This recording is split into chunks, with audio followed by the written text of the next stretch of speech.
The gym smelled of sweat and liniment, a familiar mix that usually settled my nerves after a match. That evening, though, my back ached with a deep pull that wouldn't let go, and the win we'd just scraped out felt distant, dulled by the strain, running down my spine. I sat on the bench in the changing room, head low, fingers curled around my water bottle. I didn't want to ask anyone for help, but I knew I wouldn't sleep like this. That's when Kai walked in. He tossed his duffel, bagged down with his usual easy confidence. He had this presence, always calm, always collected. The kind of guy who made everyone feel a little lighter just by being around. We weren't close exactly, but he had a reputation on the team, not just for his skills on the field, but for how he looked out for people, quietly, without asking for anything in return. "Rough one today?" he asked, peeling off his jersey and tossing me a glance. "Back's killing me," I admitted, half grimacing as I shifted on the bench. He crouched in front of his locker and pulled out a small bottle of muscle oil. "You want me to take a look?" "I do this for my brother sometimes. Could help." I hesitated. I didn't like being touched, not really. Not when I wasn't in control. But something about the way he asked made it hard to say no. It wasn't pity. It was neutral. Kind. "Sure," I said, quieter than I intended. Minutes later, I was lying face down on one of the massage tables in the recovery room, shirt off, the fluorescent lights humming softly above us. Kai worked silently, his hands firm but measured, moving with the kind of certainty you only get from real care. The initial sting of pressure gave way to relief, and then something else, something unexpected. I felt my breath catch. It wasn't the massage. Not really. It was how close he was. The steadiness in his voice when he asked, "Here," and I answered with a nod. The way his fingertips lingered for just a second longer than necessary. The silence between us felt charged, like something was being said without either of us speaking.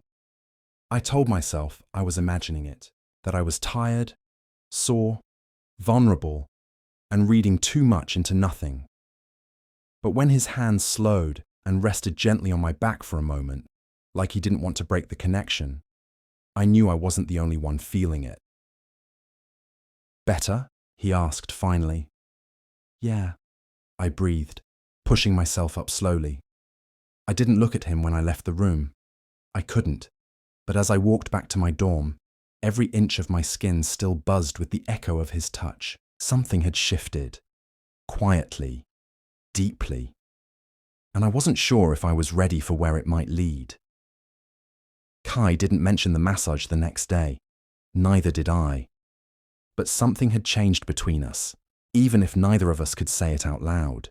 It was in the way we looked at each other across the locker room. It was in the way he waited for me after practice, walking with me in companionable silence as the rest of the team peeled off to their own routines. Our conversations grew more frequent, more personal. He asked questions no one else bothered to. About my family, my old injuries, the scholarship I'd nearly lost last year. He listened like it all mattered. And I found myself answering without hesitation, even when the words felt like secrets I hadn't meant to share. At night, I'd lie in bed replaying every moment, the calm way he spoke, the subtle curl at the edge of his smile, the memory of his hands on my back, how safe I'd felt under his touch. It confused me, stirred something I hadn't let myself acknowledge before. Not in this environment. Not surrounded by teammates who would laugh first and ask questions, never. And yet, I started craving his presence. One evening, after a particularly grueling match, we ended up back at his dorm. He offered to stretch out my legs, something simple, nothing like before.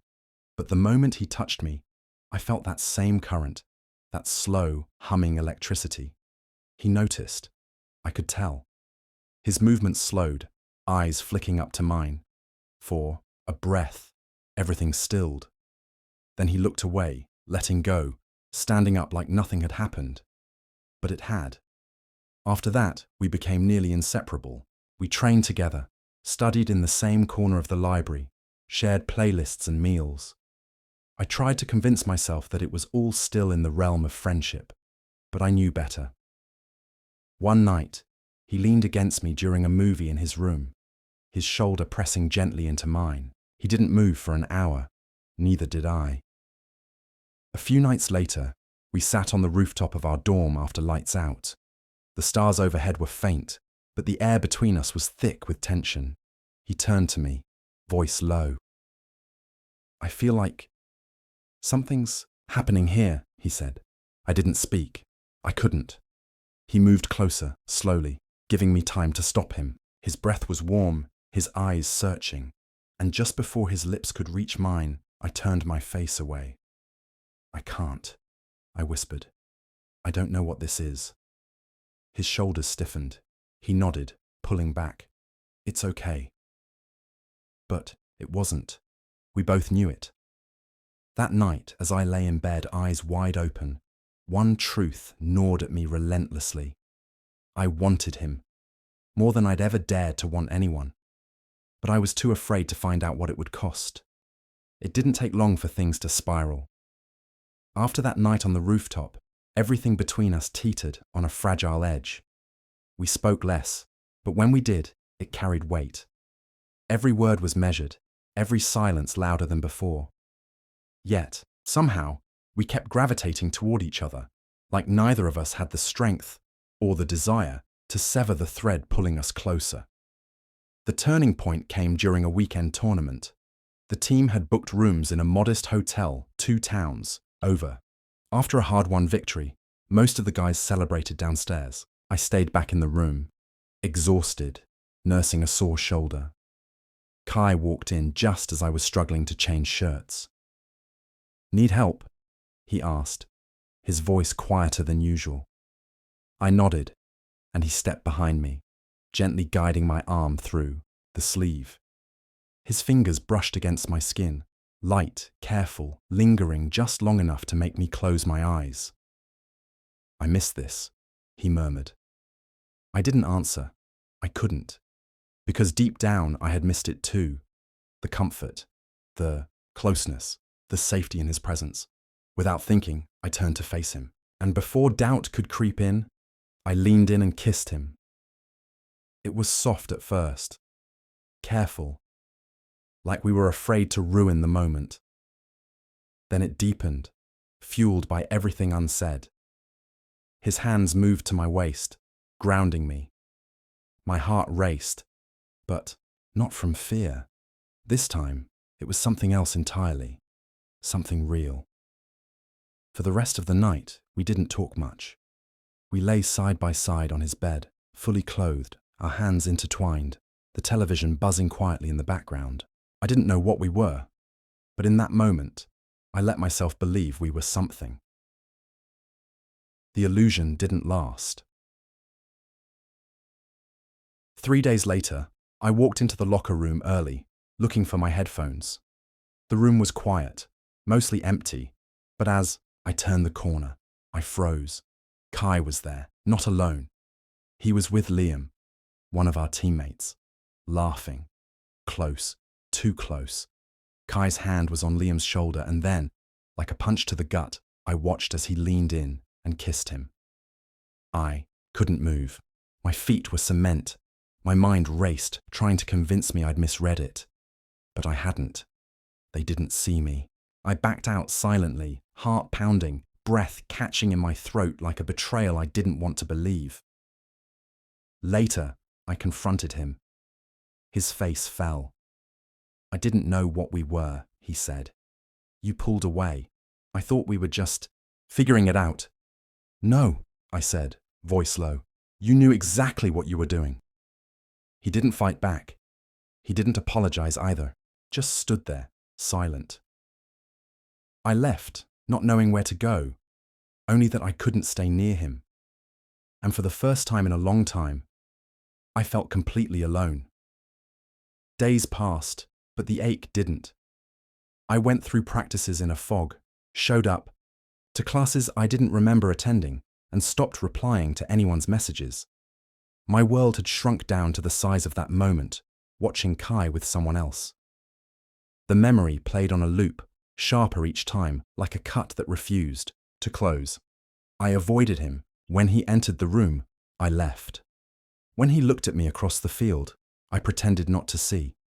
It was easier to pretend I felt nothing than to acknowledge how deep the wound went. But late at night, when the lights were off and silence wrapped around me, I let the truth in. I'd fallen for him, hard, and he hadn't caught me. I kept asking myself why it hurt so much. We'd never made promises. We'd never put a label on what we were. Maybe that was the problem. Everything had lived in the grey, undefined, unspoken. And yet, I had built a home in that silence, convinced myself that he was building it too.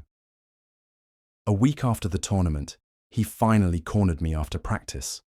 I tried to walk past, but he stepped in front of me. "I need to talk to you," he said, his voice hoarse. I didn't respond. "I made a mistake," he continued. "I thought I could pretend it didn't mean anything between us. I was scared you didn't want this the way I did." "So you kissed someone else?" I snapped, the words burning on the way out.